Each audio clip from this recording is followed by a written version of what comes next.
Question number 20 है exercise का। Round up to 3 significant figure, round off करना है हमने 3 सिग्निफिकेंट फिगर तक। 34.212, दूसरा है 10.4107, तीसरा है 0.04597 और चौथा है 2808। तो 3 सिग्निफिकेंट फिगर तक हमने इसको राउंड ऑफ करना है। तो ये हो जाएगा 34.2 का 2 रह जाएगा, क्योंकि 2 के बाद में जो 1 है वो 5 से छोटा है, तो इसको हम लेफ्ट कर देंगे 1 और 6 को। तो 3 सिग्निफिकेंट फिगर तक 34.2 ही बचेगा।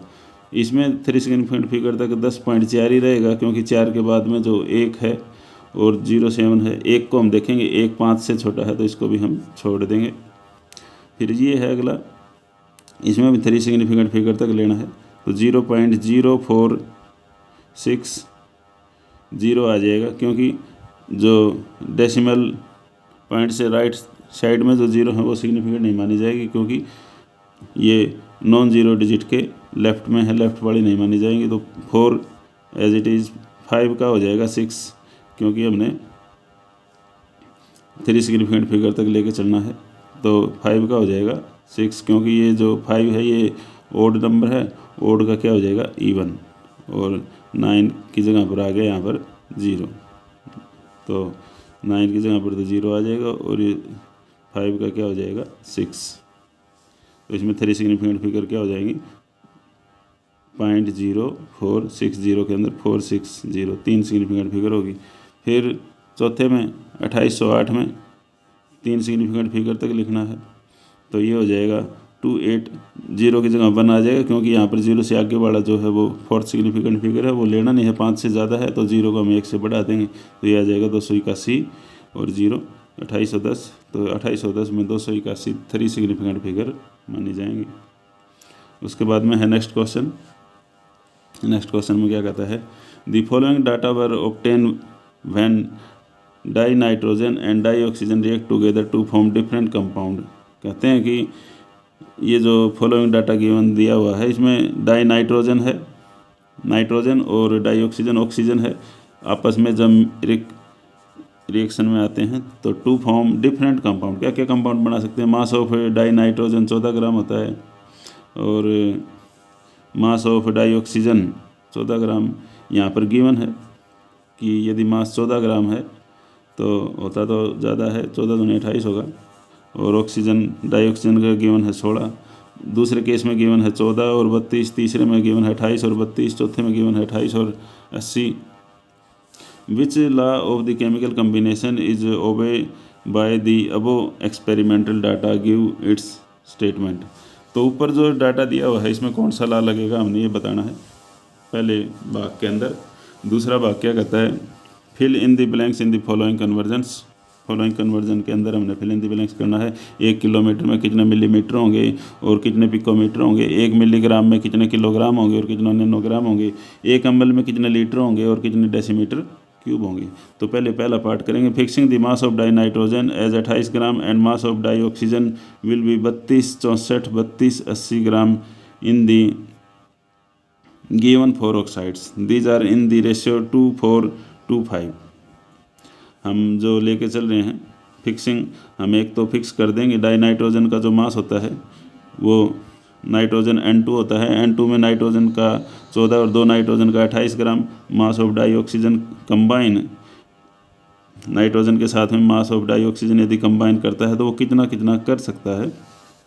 ऑक्सीजन का एक का होता है 16 और 2 ऑक्सीजन का होगा 32, तो 32 कर सकता है, 32 दूनी 64 कर सकता है, फिर 32 कर सकता है, फिर 80 कर सकता है। In the given 4 oxides these are in the ratio 2:4:5 which is simple whole number ratio. इसको हम यदि भाग दें 16 दूनी 32, 16 चौके 64, 16 दूनी 32, 16 पंजे 80, इसका ये रेशियो आ गया।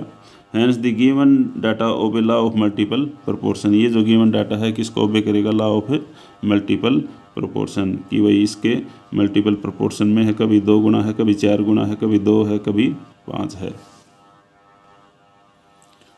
फिर क्या कहता है, इसकी जो डेफिनेशन है वो हमने पीछे दे रखी है। That is when 2 element combine to form 2 or more chemical compound then the mass of one of the element which combine with a fixed mass of other bear a simple ratio to one another.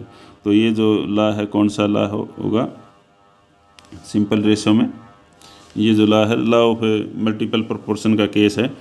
When two element combine to form two or more chemical compound, जब दो element आपस में combine करते हैं, दो या दो से अधिक केमिकल कंपाउंड बनाते हैं वो, तो उनका जो रेशो होगा वो फिक्स्ड मास के साथ में बियर ए सिंपल रेशो के अंदर होगा। इसी तरह बी भाग में 1 किलोमीटर को हमने मिलीमीटर में बदलना है, तो कन्वर्जन मेथड लगाएंगे। 1 किलोमीटर की जो यूनिट हमने काटनी है, कैसे काटेंगे? 1 किलोमीटर में होते हैं 1000 मीटर, और 1 मीटर में होते हैं 100 सेंटीमीटर। ये किलोमीटर से किलोमीटर कट गया, मीटर से मीटर कट गया।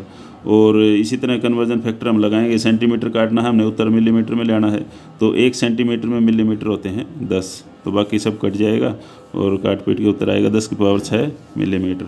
इसी तरह 1 किलोमीटर को पिकोमीटर में बदलना है, तो 1 किलोमीटर गुणा किलोमीटर नहीं चाहिए हमने, तो हमने लेना है 1 किलोमीटर जो होता है वो 1000 मीटर में होता है, तो इसको यूनिट डायमेंशनल मेथड से हम लिख देंगे। इसी तरह हमने उत्तर मीटर में भी नहीं चाहिए, पिकोमीटर में चाहिए, तो 1 पिकोमीटर में होते हैं 10⁻12 मीटर, तो मीटर से मीटर कट गया, किलोमीटर से किलोमीटर कट गया, उत्तर आ गया 10⁻15 पिकोमीटर। इसी तरह 1 मिलीग्राम को हमने किलोग्राम में बदलना है, तो मिलीग्राम को काटेंगे कैसे? 1 ग्राम में होते हैं 1000 मिलीग्राम, और 1 किलो में होते हैं 1000 ग्राम, ये कट जाएगा और क्या बचेगा? 10⁻6 किलो। इसी तरह 1 मिली को नैनोग्राम में बदलना है, तो 1 मिलीग्राम को हमने काटेंगे तो 1000 मिलीग्राम में होता है 1 ग्राम, और ग्राम में उत्तर नहीं चाहिए हमने, नैनोग्राम में चाहिए। 1 नैनोग्राम होता है 10⁻9 ग्राम, तो ये कट पीट के बचेगा सिर्फ नैनोग्राम, 10⁶ नैनोग्राम।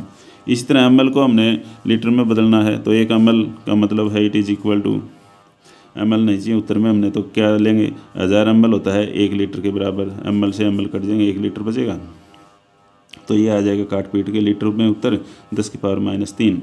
इसी तरह 1 ml को डेसीमीटर क्यूब में बदलना है, तो 1 ml जो होता है वो इक्वल होता है 1 सेंटीमीटर क्यूब वॉल्यूम, और 1 सेंटीमीटर क्यूब को हमने उत्तर चाहिए डेसीमीटर में, तो 1 डेसीमीटर में होते हैं 10 सेंटीमीटर। इसी तरह हम इसको 3 बार लिखेंगे, क्योंकि हमने सेंटीमीटर क्यूब काटना है, सेंटीमीटर 1/10 1/10 1/10, 3 बार सेंटीमीटर आ गया, सेंटीमीटर क्यूब से सेंटीमीटर क्यूब कट गया, बच गया ऊपर डेसीमीटर क्यूब, तो ये 3 बार गुणा करेंगे तो यहाँ पर 1000 आएगा, नीचे ऊपर जाएगा तो 10⁻³ डेसीमीटर क्यूब।